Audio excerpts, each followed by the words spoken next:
প্রিয় শ্রোতা বন্ধু, বেদ পাঠশালা অনুষ্ঠানে আপনাকে স্বাগত জানাই। এই অনুষ্ঠানে আমরা এখন নতুন নিয়মে সাধু পৌলের পত্রগুলি অধ্যয়ন করছি এবং ফিলিপিয়দের প্রতি পত্রটিতে উপস্থিত হয়েছি। আমরা এখন ফিলিপিয় 4 অধ্যায়টি অধ্যয়ন করছি। আমরা আগেই শিখেছি যে সাধু পৌলের এই পত্রটি শুধুমাত্র নির্দেশ জ্ঞাপক নয়, কিন্তু একটা অনুপ্রাণিত ধন্যবাদ পত্র, যা আমাদের কাছে খ্রিস্টেতে জীবনযাপনের অর্থ কী তা সুন্দর করে ব্যাখ্যা করে। প্রথম অধ্যায়ে আমরা খ্রিস্টেতে জীবনযাপনের দর্শন ও ইচ্ছার বিষয় দেখেছি, যা সাধু পৌল নিজের অভিজ্ঞতার দ্বারা বর্ণনা করেছেন। তারপর 2 অধ্যায়ে খুবই ব্যবহারিক উপায়ে সাধু পৌল কিছু ব্যক্তির উদাহরণ তুলে ধরেছেন, যারা খ্রিস্টেতে জীবনযাপন করেছেন। আমরা খ্রিস্টের নিজের জীবন পদ্ধতির বিষয় দেখেছি, সাধু পৌলের এবং তিমোথিয়ের জীবন পদ্ধতির বিষয় দেখেছি এবং শেষে ইপাফ্রোদিত নামক একজন বৃদ্ধের জীবন পদ্ধতির বিষয় দেখেছি, যিনি রোমের কারাগারে সাধু পৌলের কাছে ফিলিপিয়দের সাহায্য পৌঁছে দিয়েছিলেন। 3 অধ্যায়টির ক্ষেত্রে আমি বলেছিলাম, এখানে সাধু পৌল খ্রিস্টেতে জীবনযাপনের পুরস্কারের বিষয় বলেছেন, যে পুরস্কার হল খ্রিস্টেতে ঈশ্বরের কৃত ঊর্ধ্বদিকস্থ আহ্বান, বা যীশু খ্রিস্ট আমাদের যা করতে বলেন সেই বিষয়। 3 অধ্যায় সাধু পৌল এই পুরস্কার জেতার পদ্ধতির বিষয়েও বলেছেন। 4 অধ্যায়ে আমরা আবিষ্কার করি যে সাধু পৌল আরও বেশি ব্যবহারিক বিষয় বলেছেন। এই 4 অধ্যায়টিকে বলা হয় খ্রিস্টেতে জীবনযাপনের নির্দেশপত্র। সাধু পৌলের এই নির্দেশ শান্তির নির্দেশপত্রকেই কেন্দ্র করে গড়ে উঠেছে। আপনি কি কখনো লক্ষ্য করেছেন যে নতুন নিয়মে সাধু পৌল এবং অন্যান্যদের পত্রগুলিতে শান্তির বিষয়টি গুরুত্বপূর্ণভাবে লেখা হয়েছে? আপনি কখনো কি লক্ষ্য করেছেন কিভাবে খ্রিস্টের অনুসরণকারীরা পরস্পরকে অভিনন্দন জানায়? তারা বলেন, অনুগ্রহ, শান্তি ও দয়া তোমার প্রতি বর্তুক। তারা পরস্পরকে আশীর্বাদের বিষয়ই বলে। বিভিন্ন সংস্কৃতিতে এইভাবে শান্তির বার্তা দ্বারা অভিনন্দন জানানোর প্রথা আছে। প্রথম মণ্ডলীর বিশ্বাসীরা এইভাবেই খ্রিস্টের শান্তিতে পরস্পরকে অভিনন্দন জানাত। এই 4 অধ্যায়ে সাধু পৌল কিছু ব্যবহারিক বিষয়ের কথা বলেছেন, যেগুলি খ্রিস্টেতে জীবনযাপনের সময় আমাদের সামনে আসে। এই সমস্ত কিছুই শান্তি কেন্দ্রিক। এখন আমি 4 অধ্যায় থেকে কিছু অংশ পড়ব। লেখা আছে, তোমরা প্রভুতে সর্বদা আনন্দ করো। পুনরায় বলিব, আনন্দ করো। তোমাদের শান্ত ভাব মনুষ্য মাত্রে বিদিত হোক। প্রভু নিকটবর্তী।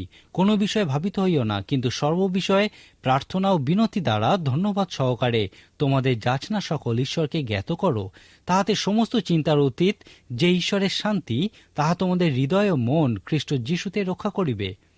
অবশেষে হে ভাতৃগণ, যাহা যাহা সত্য, যাহা যাহা আদরণীয়, যাহা যাহা ন্যায্য, যাহা যাহা বিশুদ্ধ, যাহা যাহা প্রীতিজনক, যাহা যাহা সুখ্যাতিযুক্ত ও যে কোনো সদ্গুণ ও যে কোনো কীর্তি হোক, সেই সকল আলোচনা করো। তোমরা আমার কাছে যাহা যাহা শিখিয়াছ, গ্রহণ করিয়াছ, শুনিয়াছ ও দেখিয়াছ, সেই সকল করো। তাহাতে শান্তির ঈশ্বর তোমাদের সঙ্গে থাকিবেন। কিন্তু আমি প্রভুতে বড়ই আনন্দিত হইলাম যে এতকালের পর এক্ষণে তোমরা আমার জন্য চিন্তা করিতে নতুন উদ্দীপনা পাইয়াছ। এই বিষয়ে তোমরা চিন্তা করিতেছিলে, কিন্তু সুযোগপ্রাপ্ত হও নাই। এই কথা আমি অনটন সম্বন্ধে বলিতেছি না, কেননা আমি যে অবস্থায় থাকি তাহাতে সন্তুষ্ট থাকিতে শিখিয়াছি। আমি অবনত হইতে জানি, উপচয় ভোগ করিতেও জানি। প্রত্যেক বিষয়ে ও সর্ববিষয়ে আমি তৃপ্ত কি ক্ষুধিত হইতে, উপচয় কি অনটন ভোগ করিতে দীক্ষিত হইয়াছি। যিনি আমাকে শক্তি দেন, তাহাতে আমি সকলই করিতে পারি। এই ব্যবহারিক অংশটিতে এখনও সাধু পৌল আমাদেরকে খ্রিস্টেতে জীবনযাপনের বিষয় বলেছেন। খ্রিস্টেতে জীবনযাপনের ক্ষেত্রে তিনি আমাদেরকে একটা নির্দেশপত্র দিয়েছেন। তিনি শান্তিকে কেন্দ্র করেই খ্রিস্টেতে জীবনযাপনের শিক্ষা দিয়েছেন। এখন তিনি বলছেন কিভাবে আমরা ঈশ্বরের শান্তি লাভ করতে পারি। ঈশ্বরের শান্তি শর্ত সাপেক্ষে লাভ করা যায়। পুরাতন নিয়মে যিশাইয় 26 অধ্যায় 3 পদে লেখা আছে, যাহার মন তোমাদের সুস্থির, তুমি তাহাকে শান্তিতেই রাখিবে, কেননা তোমাতেই তাহার নির্ভর। এক্ষেত্রে আমরা 2টি শর্তের বিষয় দেখতে পাই। যদি আপনি আপনার মন ঈশ্বরে স্থির রাখেন এবং যদি ঈশ্বরের উপর নির্ভর করেন, তাহলে আপনি ঈশ্বরের শান্তি লাভ করবেন। ঈশ্বরের এই শান্তি লাভ করার জন্য আপনাকে অবশ্যই এই শর্তগুলি পূর্ণ করতে হবে। পবিত্র শাস্ত্রের প্রসঙ্গে যখন আমরা শান্তির বিষয় বলি, তখন আমাদের কিছু পার্থক্য তৈরি করতে হয়। প্রথমত, পবিত্র শাস্ত্র কখনোই জগতে শান্তির বিষয় বলে না। সুসমাচার অধ্যয়ন করার সময় আমরা দেখেছিলাম যে যীশু খ্রিস্ট কখনোই জগতে শান্তির বিষয়ে প্রতিজ্ঞা করেননি। প্রকৃত ঘটনা হল তিনি ঠিক বিপরীত প্রতিজ্ঞা করেছিলেন। মথলিখিত সুসমাচারে আমরা দেখেছি যীশু খ্রিস্ট বলেছিলেন, আমি শান্তি দিতে আসি নাই, কিন্তু খড়গতিতে আসিয়াছি, কেননা আমি পিতার সহিত পুত্রের, মাতার সহিত কন্যার এবং শাশুড়ির সহিত বধূর বিচ্ছেদ জন্মাইতে আসিয়াছি। মণ্ডলীর 2000 বছরের ইতিহাসে এই বিষয়টাকে আমরা সত্য হতে দেখি। এখানে দেখি অন্য যে কোনো বিষয়ের তুলনায় যীশুখ্রিস্টের নামেই সব থেকে বেশি রক্ত ঝরেছে। লোকলিখিত সুসমাচারের 2:14 প্রকৃতপক্ষে বলে যে পৃথিবীতে তাহার প্রীতির পাত্রদের মধ্যে শান্তি। এই শান্তি জগতের নয়, কিন্তু এই শান্তি শুধুমাত্র তাদেরই হৃদয়ে মনে থাকবে যারা যীশুখ্রিস্টের প্রীতির পাত্র। খ্রিস্টের অনুসরণকারীদের হৃদয়েই এই শান্তি থাকে। সেই উপরের কুঠুরিতে যখন শিষ্যেরা ভীত সন্ত্রস্ত হয়ে সমবেত হয়েছিল, কারণ রোম সাম্রাজ্য তাদের বিরুদ্ধে উঠেছিল, যীশুখ্রিস্ট তাদেরকে বলেছিলেন, শান্তি আমি তোমাদের কাছে রাখিয়া যাইতেছি, আমারই শান্তি তোমাদিগকে দান করিতেছি। জগৎ যেরূপ দান করে আমি সেরূপ দান করি না। তোমাদের হৃদয় উদ্বিগ্ন না হোক, ভীতও না হোক। আমরা নিশ্চিত রূপে জানি না যে কিভাবে সেই শিষ্যদের মৃত্যু হয়েছিল। বিভিন্ন পুরনো তথ্য থেকে আমরা তাদের মৃত্যুর বিষয়ে নিশ্চিত হই, কিন্তু কিভাবে সেই বিষয়ে নিশ্চিত কিছু বলা যায় না। শুধুমাত্র সাধু পিতরের বিষয়ে বলা যায় যে তাকে উল্টো করে ক্রুশে দেওয়া হয়েছিল।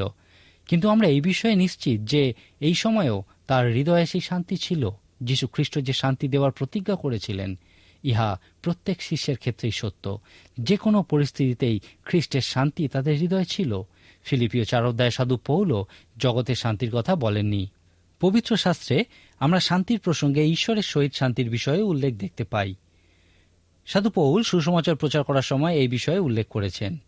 তিনি বলেছেন যে যীশুখ্রিস্টের ক্রুশীয় মৃত্যুর উদ্দেশ্য ছিল পুনর্মিলন করিয়ে দেওয়া। সাধু পৌলের মত অনুযায়ী যীশুখ্রিস্ট যখন ক্রুশে মৃত্যুবরণ করার মধ্যে দিয়ে এই পুনর্মিলন সম্পূর্ণ করেছিলেন এবং আমাদেরকে এই পুনর্মিলনের বার্তা প্রচার করার দায়িত্ব দিয়েছিলেন, সেই সময় ঈশ্বর তাঁর মধ্যে ছিলেন। অতএব আমাদের উচিত মানুষের কাছে যাওয়া এবং বলা যে ঈশ্বরের সঙ্গে শান্তিতে প্রবেশ করো, কারণ যীশুখ্রিস্ট ক্রুশীয় মৃত্যুবরণ করেছেন, ঈশ্বর তোমার সঙ্গে পুনর্মিলিত হয়েছেন। অতএব তুমিও ঈশ্বরের সঙ্গে পুনর্মিলিত হও। রোমীয় 5:1 সাধু পৌল বলেছেন, অতএব বিশ্বাস হেতু ধার্মিক গণিত হওয়াতে আমাদের প্রভু যীশুখ্রিস্ট দ্বারা আমরা ঈশ্বরের উদ্দেশ্যে সন্ধি লাভ করিয়াছি। যাই হোক, ফিলিপিও 4 সাধু পৌল ঈশ্বরের সহিত শান্তি এবং জগতের শান্তির বিষয়ে চিন্তা করেননি। তিনি এখানে আমাদেরকে একটা সুন্দর বাস্তব সত্য বিষয়ক সুসংবাদ দিয়েছেন, যাকে বলা হয় ঈশ্বরের শান্তি। এই ঈশ্বরের শান্তি হল শান্তির অবিরত মাত্রা, যেখানে ঈশ্বর আমাদেরকে রাখেন যদি আমরা তাঁর শর্তাবলী পূরণ করি। এই ছোট অধ্যায়ে সাধু পৌল ঈশ্বরের শান্তির বিষয়ে যিশায় ভাওবাদীর মতো 2টি শর্তের বিষয়ে বলেননি। তিনি এই 4 অধ্যায়ে আমাদেরকে ঈশ্বরের শান্তির ক্ষেত্রে 12টি শর্তের বিষয় বলেছেন। এখন আমরা এই 12টি শর্তকে সংক্ষেপে আলোচনা করব। এখন যদি আপনি এই 12টি শর্ত পূরণ না করে থাকেন, তাহলে এই কথা ভেবে অবাক হবেন না যে ঈশ্বরের শান্তি আপনার মধ্যে নেই। তার প্রথম শর্তটি হল, কোনো বিষয়ে ভাবিত হবেন না।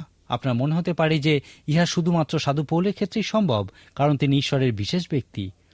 কিন্তু আপনি এই বাস্তব জগতেই আছেন, আর এখানে কিছু বিষয়ে সমস্যায় আপনি চিন্তা করতে বাধ্য। আপনার কি মনে হয় সাধু পৌলের দুশ্চিন্তা করার মতো কোনো বিষয় ছিল না? সাধু পৌল কারাগার থেকে এই বিষয়ে লিখেছিলেন। যদি আপনি সাধু পৌলের বিষয়ে জেনে থাকেন, তাহলে নিশ্চয়ই জানেন যে তার দুশ্চিন্তা করার মতো যথেষ্ট বিষয় ছিল। সাধু পৌল তার জীবনের শেষ সময়ে রোমের যে কারাগারে ছিলেন, সেই কারাগারের বর্ণনা শুনলে আপনি আতঙ্কে শিউরে উঠবেন। সেখানে বন্দীদেরকে সর্বদা শৃঙ্খলে বেঁধে রাখা হতো। বেশিরভাগ সময় তাদেরকে দাঁড় করিয়ে রাখা হতো, মাঝে মাঝে বসতে দেওয়া হতো, কিন্তু কখনোই তাদেরকে শুতে দেওয়া হতো না। তাদের উপর যখন তখন অমানুষিক অত্যাচার করা হতো। তাদেরকে খুব কম সময়ই শৃঙ্খল খোলা অবস্থায় রাখা হতো। এখন আপনি চিন্তা করতে পারেন যে তারা সেই নরকে কীরকম স্বাস্থ্যকর পরিবেশের মধ্যে থাকত। সাধু পৌলকে ওই কারাগারে যেভাবে রাখা হয়েছিল, আজকের দিনে তাকে অমানুষিক অত্যাচার বলা হয়। সাধু পৌল এই অমানুষিক অত্যাচার একজন ভয়ঙ্কর অপরাধী বা হত্যাকারী রূপে সহ্য করেননি, কিন্তু তিনি যীশুখ্রিস্টের সুসমাচার প্রচার করার জন্যেই এই অত্যাচার সহ্য করেছিলেন। তিনি এই অবস্থাতেই তিমথিওকে তার 2য় পত্রটি লিখেছিলেন। আমরা নিশ্চিতভাবে বলতে পারি না যে তিনি কতদিন এই রোমীয় কারাগারে ছিলেন, কিন্তু আমরা এই বিষয়ে নিশ্চিত যে এখানেই তার শিরচ্ছেদ করা হয়েছিল। এইভাবে মৃত্যুবরণ করার আগে সাধু পৌল বলেছেন যে তাকে 39 ঘা করে 5 বার আঘাত করা হয়েছিল। সেই সময় একথা বিশ্বাস করা হতো যে কোনো বন্দী 40 ঘা আঘাত একসাথে সহ্য করতে পারবে না, মারা যাবে। সেই জন্য সাধু পৌলকে 5 বার 39 আঘাত করা হয়েছিল। তারপর বলেছেন 3 বার তাকে বেত্রাঘাত করা হয়েছিল। আজকের দিনেও এই ধরনের শাস্তি আমরা কয়েক জায়গায় দেখতে পাই। তিনি আরও বলেছেন যে তাকে পাথর মারা হয়েছিল, তিনি নৌকাডুবির মধ্যে পড়েছিলেন, ডাকাতের হাতে পড়েছিলেন। এইভাবে তিনি খুবই ভয়ঙ্কর শক্ত জীবনযাপন করেছিলেন। কিন্তু এই সমস্ত কিছু সত্ত্বেও তিনি ঈশ্বরের শান্তি লাভ করার প্রথম শর্তরূপে বলেছেন, কোনো বিষয়ে ভাবিত হইও না। সাধু পৌল আমাদেরকে কোনো বিষয়েই দুশ্চিন্তা করতে নিষেধ করেছেন, কারণ দুশ্চিন্তা গঠনমূলক নয়, প্রকৃতপক্ষে দুশ্চিন্তা ধ্বংস করে। এবং তিনি আমাদেরকে বলেছেন, যদি আমরা কোনো কঠিন পরিস্থিতিতে থাকি এবং ঈশ্বরের শান্তি লাভ করতে চাই, তাহলে প্রথম যে বিষয়টা আমাদের জানা প্রয়োজন তা হলো দুশ্চিন্তা করা উচিত নয়, কারণ দুশ্চিন্তা সেই কঠিন পরিস্থিতির সম্মুখীন হওয়ার শক্তি ধ্বংস করে। ইহা সত্য নয় যে সাধু পৌলের কোনো দুশ্চিন্তা ছিল না বলেই তিনি কোনো বিষয়ে দুশ্চিন্তা না করার বিষয়ে বলেছিলেন। ঈশ্বরের শান্তি লাভ করার ক্ষেত্রে তার দ্বিতীয় শর্তটি হল, সমস্ত বিষয়ে প্রার্থনা করো। কোনো বিষয়ে ভাবিত হইও না, কিন্তু সমস্ত বিষয়ে প্রার্থনা করো। কোনো একজন প্রচারক যখন বাইবেল শিক্ষা করতে কোনো মহাবিদ্যালয়ে যান, তখন তার কাছে পড়াশোনা চালানোর মতো কোনো পয়সাই ছিল না। তিনি একটি সংস্থার কাছে গেছিলেন, যারা এই মতো সংকটাপন্ন ব্যক্তিদের বিভিন্নভাবে সাহায্য করে থাকেন। সেই সংস্থাটি একজন খুবই ঈশ্বরভক্ত মানুষ চালাতেন। তার টেবিলের উপরে লেখা ছিল, যখন তুমি দুশ্চিন্তা করতে পারো তখন প্রার্থনা করো কেন। ইহা কোনো সংকটাপন্ন যুবককে খুব সুন্দর করে এই বিষয়টা প্রকাশ করে। তুমি কি এই বিষয়ে দুশ্চিন্তা করতে চাও, অথবা এই বিষয়ে তুমি প্রার্থনা করতে চাও? সেই ব্যক্তি সেই যুবক প্রচারককে ঈশ্বরের ভালোবাসার কথা জানিয়ে বলেছিলেন, যদি সে প্রার্থনা করে তাহলে ঈশ্বর অবশ্যই তার কোনো না কোনো ব্যবস্থা করবেন। বেশ কিছু বছর পর যখন সেই প্রচারক পড়াশোনা শেষ করেন, তখন কারুর কাছেই সে কোনো বিষয়ে ঋণী ছিল না। যদি আপনি ঈশ্বরের শান্তির অন্বেষণ করেন, আপনার কাছে পছন্দের জন্য 2টি বিষয় থাকবে, আপনি দুশ্চিন্তা করতে পারেন অথবা প্রার্থনা করতে পারেন। এখন আপনিও যে কোনো পরিস্থিতিতে, যে কোনো সংকটে প্রার্থনা করতে পারেন অথবা দুশ্চিন্তা করতে পারেন। সাধু পৌল এই পত্রটি লেখার সময় যে কারাগারে ছিলেন, সেখান থেকে তিনি উদ্ধার পেয়েছিলেন। সাধু পৌল এই বিষয়ে ফিলিপিওদেরকে প্রার্থনা করতে বলেছিলেন, কারণ তার বিশ্বাস ছিল যে এই প্রার্থনাই তাকে সেই বন্দিত্ব থেকে উদ্ধার করতে পারে। এবং সাধু পৌল ও সেই ফিলিপিওদের প্রার্থনা তাকে বন্দিত্ব থেকে উদ্ধার করেছিল। যাই হোক, সাধু পৌল যখন তার মাংসে কাঁটার বিষয়ে প্রার্থনা করেছিলেন, তিনি সেই কাঁটা থেকে উদ্ধার পাননি, কিন্তু ঈশ্বর তাকে কঠিন পরিস্থিতিতে জীবনযাপন করার জন্য অনুগ্রহ প্রদান করেছিলেন। আপনার প্রার্থনা আপনাকে কঠিন পরিস্থিতিতে উদ্ধার করুক বা না করুক, সর্ববিষয়ে প্রার্থনা করুন, কারণ সাধু পৌল বলেছেন, প্রার্থনা গঠন করে। যদি আপনাকে কঠিন পরিস্থিতিতে জীবনযাপন করার জন্য অনুগ্রহ দেওয়া হয়ে থাকে, তথাপি প্রার্থনা করুন, সর্বদা প্রার্থনা করুন, কারণ ঈশ্বরের শান্তি লাভ করার ক্ষেত্রে ইহাই হল দ্বিতীয় শর্ত। এরপর তৃতীয় শর্তরূপে সাধু পৌল বলেছেন, সমস্ত আদরণীয়, ন্যায্য, বিশুদ্ধ, প্রীতিজনক, সুখ্যাতিযুক্ত বিষয়গুলির সম্পর্কে চিন্তা করো। এখানে সাধু পৌল ব্যক্তিগত শান্তি লাভ করার ক্ষেত্রে খুবই গুরুত্বপূর্ণ শর্তের বিষয়ে বলেছেন।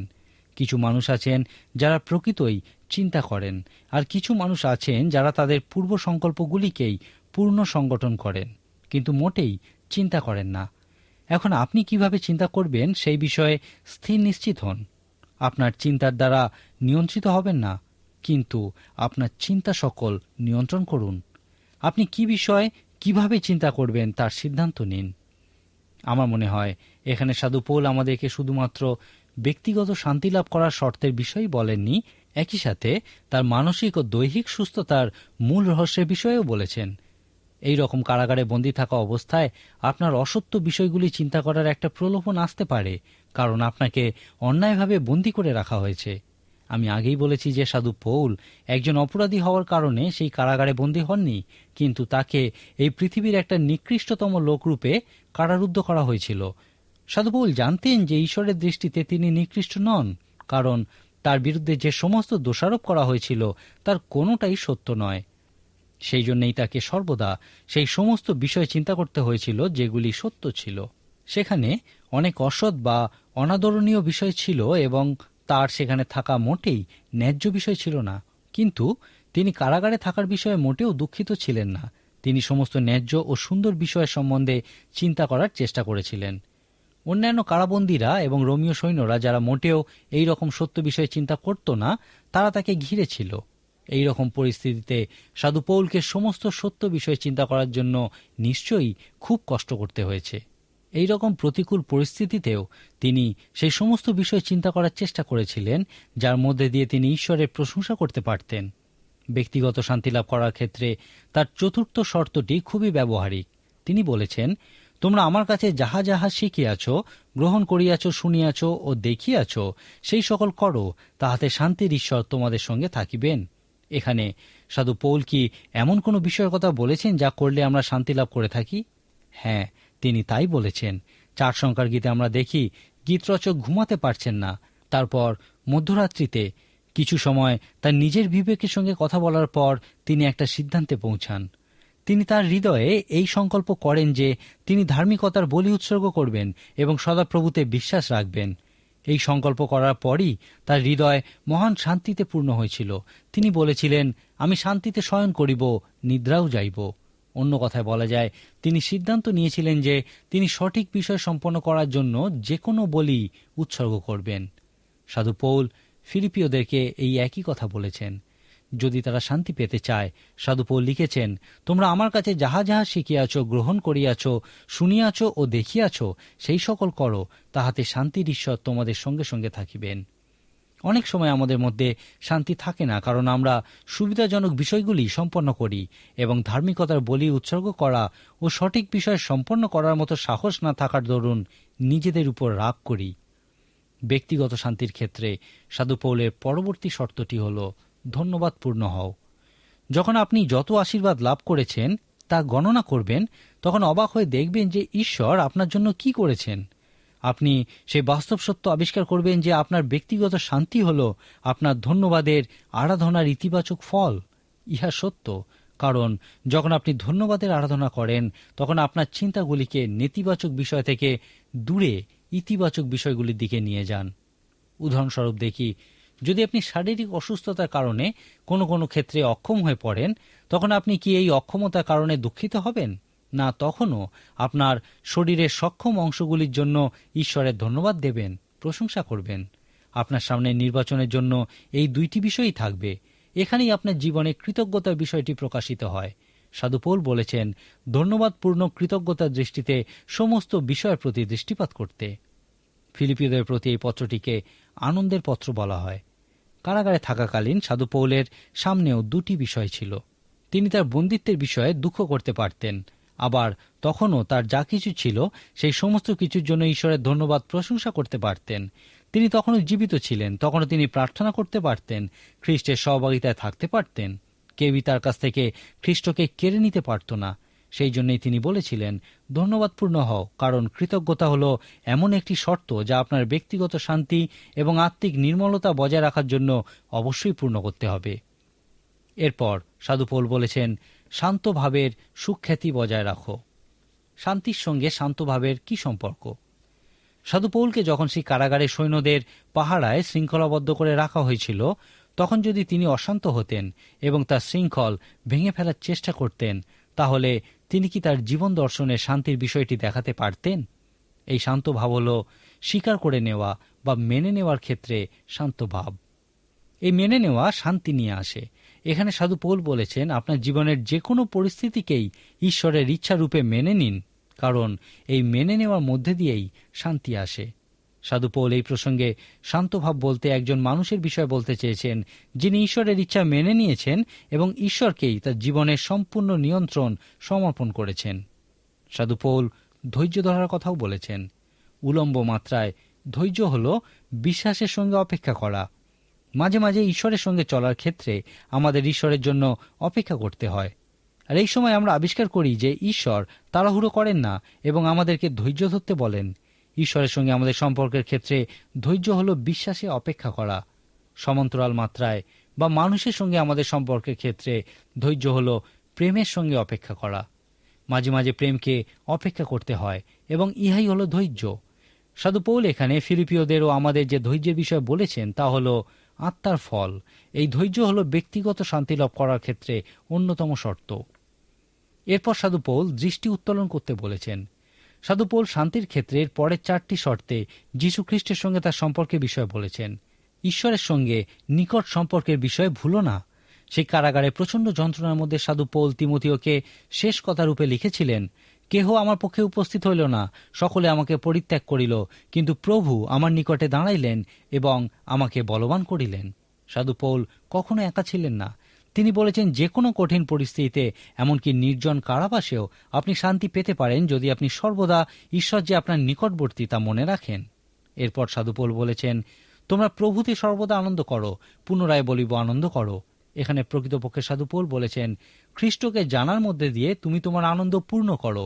যখন ধর্ম সম্বন্ধে প্রশ্নোত্তরের মধ্য দিয়ে শিক্ষাদান বলে যে মানুষের শেষ পরিণতি হল ঈশ্বরকে গৌরবান্বিত করা এবং তাঁর সঙ্গে চিরকাল আনন্দ করা, ইহার অর্থ কি? আপনি কিভাবে ঈশ্বরকে উপভোগ করবেন? ঈশ্বরকে কি উপভোগ করা যায়? অবশ্যই যায়, যদি আপনি ঈশ্বরকে জেনে থাকেন। ঈশ্বরের উপস্থিতিতে আপনি আনন্দ লাভ করতে পারেন। আপনার আনন্দ, শান্তি কিসের উপর নির্ভর করে? যদি এই প্রশ্নের উত্তর আপনার স্বাস্থ্য হয়, তাহলে আপনার আত্মিক নির্মলতা খুবই ভঙ্গুর, কারণ স্বাস্থ্য ভেঙে যেতে পারে। যদি আপনার শান্তি আপনার কোনো প্রিয়জনের উপর নির্ভর করে, তাহলে আপনার আত্মিক নির্মলতা খুবই ভঙ্গুর, কারণ আপনি তাকে হারাতে পারেন। কিসের উপর আপনার আনন্দ, শান্তি নির্ভর করে? সাধু পৌল বলেছেন, খ্রিস্ট এবং তাঁর সঙ্গে আমাদের সম্পর্কের মধ্যে দিয়েই আনন্দ লাভ করতে শেখা উচিত। আপনি কখনোই আত্মিক নির্মলতা হারাবেন না যদি খ্রিস্টের সঙ্গে আপনার সম্পর্কের মধ্যে দিয়ে শান্তি লাভ করে থাকেন। এর পরের শর্তরূপে সাধু পৌল বলেছেন, ঈশ্বর কর্তৃক অনুমোদিত বিষয়গুলির যথাযোগ্য মূল্য দিন। ইহা খুবই গুরুত্বপূর্ণ। আপনি ঈশ্বরের অথবা মানুষের অনুমোদন চান? ছোট ছোট বাচ্চারা অন্যদের মনোযোগ আকর্ষণ করার জন্য এবং অন্যদের কাছ থেকে অনুমোদন পাওয়ার জন্য এমন সব কাজ করে থাকে যে অনেক সময় পিতামাতারা তাদেরকে দেখে ভাবেন হয়তো তাদের কোনো সমস্যা আছে। আমাদের মধ্যে অনেকেই আছেন যারা এখনও সেই সমস্ত কাজ করেন যা ছোটবেলায় করতেন। আমরা এখনও অন্য মানুষের অনুমোদনের অন্বেষণ করি। যীশু খ্রিস্ট প্রশ্ন করেছিলেন, তোমরা তাদেরকে কিভাবে বিশ্বাস করতে পারো যারা পরস্পরের কাছ থেকে সম্মান গ্রহণ করে কিন্তু একমাত্র ঈশ্বরের কাছ থেকে সম্মানের অন্বেষণ করে না? ব্যক্তিগত শান্তির একটি অন্যতম কারণরূপে সাধু পৌল বলেছেন, মানুষের নয় কিন্তু ঈশ্বরের অনুমোদনে যথার্থ মূল্য দাও, কারণ যদি তোমরা শান্তির জন্য মানুষের অনুমোদনের অন্বেষণ করো, তাহলে তোমাদের আত্মিক নির্মলতা ভঙ্গুর হবে। ইহা খুবই সত্য, কারণ একটা সময় আসবে যখন তোমরা ঈশ্বরের ও মানুষের কারোরই অনুমোদন পাবে না। শান্তি লাভ করার ক্ষেত্রে সাধু পৌলের সর্বশেষ শর্তটি হল, তোমার হৃদয় মন খ্রিস্টেতে স্থির রাখো। ইহা হলো অন্যভাবে বলা যে ঈশ্বর, আমি পারি না কিন্তু তুমি পারো, সেই জন্য আমি আমার হৃদয় মন তোমাতে স্থির রাখতে চাই। আর ইহা এই বাস্তব সত্যের ভিত্তিতেই করতে চাই যে আমি নই কিন্তু তুমি, আমি পারি না কিন্তু তুমি পারো, আমি চাই না কিন্তু তুমি চাও, কারণ শেষ পর্যন্ত আমি বলতে পারবো না যে আমি করেছি, কিন্তু বাস্তব সত্য বিষয় হলো তুমিই করেছ। আমরা ব্যক্তিগত শান্তি লাভ করার ক্ষেত্রে 12টি শর্ত দেখলাম। বাইবেলে বর্ণিত ঈশ্বরের শান্তি কি আপনার মধ্যে আছে? যদি না থাকে তাহলে অবাক হবেন না যদি না আপনি এই 12টি শর্ত পূরণ না করে থাকেন। যদি আপনি প্রকৃতই সেই আত্মিক নির্মলতা পেতে চান যা ভঙ্গুর নয়, তাহলে ঈশ্বর, খ্রিস্ট এবং পবিত্র আত্মার কাছে যাচনা করুন যেন আপনি সেই অনুগ্রহ লাভ করেন যার সাহায্যে আপনি সেই আত্মিক নির্মলতা লাভ করতে পারবেন যা ভঙ্গুর নয়, এবং আপনি অবিরত শান্তিতে থাকতে পারবেন। যদি আপনি আপনার মন ঈশ্বরে স্থির করেন এবং তার উপরে বিশ্বাস করেন, তাহলে ঈশ্বর অবশ্যই আপনাকে তার শান্তি দান করবেন। এই 12টি শর্তের বিষয়ে আবার জানার জন্য আমাদের সঙ্গে অবশ্যই যোগাযোগ করুন। আমরা চাই আপনি সেই শান্তি লাভ করুন যা ভঙ্গুর নয়, যা জগৎ দিতে পারে না, যে শান্তি শুধুমাত্র ঈশ্বর থেকেই আসে। আজকের মতো এখানেই শেষ করি।